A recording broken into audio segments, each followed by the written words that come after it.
বিষয়ে আমি আজকে ভালো লাগছে যে আমি কয়েকজনের সঙ্গে পরিচিত হয়েছি আপনাদের। আমাদের আসলে ধারণা খুব কম। আমি সহজ করে বলি, আমরা যা জেনেছি আপনাদের সম্পর্কে অনেক তথ্যই আমি এখন মনে হচ্ছে আমি জামায়াতে আমির সাহেবের টেলিভিশনে বক্তৃতা শুনেছি।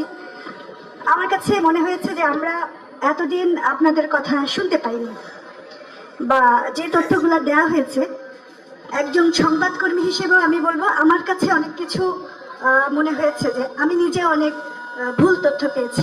আমি একজন নাগরিক হিসেবে, একজন সংবাদকর্মী হিসেবে আমি শুধু এটুকু বলতে চাই যে জামায়াতে আমির আপনার যে বক্তৃতা আমি শুনেছি 5 তারিখের পর থেকে, এর আগে আমার সুযোগ হয়নি।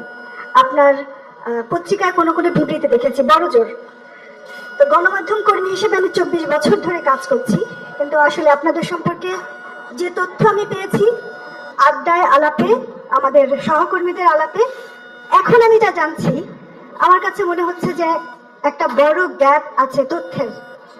আর জানার সূত্রগুলোও ছিল না, যোগাযোগ মিডিয়াতে আমরা মূলত গণমাধ্যম থেকে অনেক তথ্য পাই। আর 18 বছর আমি বিএনপির সংবাদ কভার করেছি। আপনাদের বড়জোর বিএনপির স্থায়ী কমিটির বৈঠক বা ওই বৈঠকগুলোও সুযোগ হয়েছে, ক্যামেরাম্যান গিয়েছে। খুব বেশি কিন্তু আমি শুধু না, আমার মতো অনেকে এবং অনেক ভুল তথ্য আমরা জানি। আমার কাছে এটা নতুন উপলব্ধি, অনেক অপপ্রচার আছে। আসলে সত্যটা আমরা জানতে চাই, আপনাদেরকে আরো স্পষ্ট করে। আমি গতকাল মহিউদ্দিন আহমেদের বইটা কিনেছি জামায়াতে ইসলামী নিয়ে, পরশুদিন বোধহয় বাতিঘরে উনি অটোগ্রাফ দিয়েছেন। সেই বইটা আমি শুরু করেছি পড়া, আরো কিছু পড়াশোনা। আমার মনে হয় যে আমাদের যে তরুণ প্রজন্ম, আমি আমার বন্ধুদের কথা বলতে পারি, আপনাদের সম্পর্কে আমরা অনেক ভুল জানি বা আমাদের সত্য জানতে দেওয়া হয়নি। এই দায়টা আসলে কার? কারণ আমি ঢাকা বিশ্ববিদ্যালয়ে পড়েছি, 24 বছর সাংবাদিকতা করেছি, যতটুকু জানি আমার ব্যক্তিগত আগ্রহ থেকে। কিন্তু রাষ্ট্র বা আমাদের অভিভাবকরা আমাদের সত্যটা জানতে দেয়নি।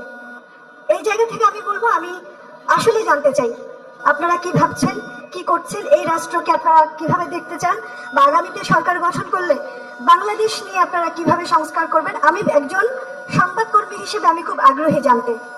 আর আপনাদের জন্য শুভেচ্ছা এবং ধন্যবাদ আমাকে কথা বলতে দেওয়ার জন্য।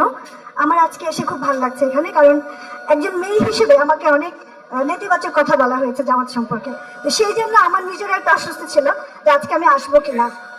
আমার এসে খুব ভালো লাগছে। আমি আরো স্পষ্ট হতে চাই আপনাদের ফিলসফি, আপনাদের কর্ম পরিকল্পনা কিংবা বাংলাদেশ নিয়ে আপনাদের পরিকল্পনাটা আমি আসলে বুঝতে চাই।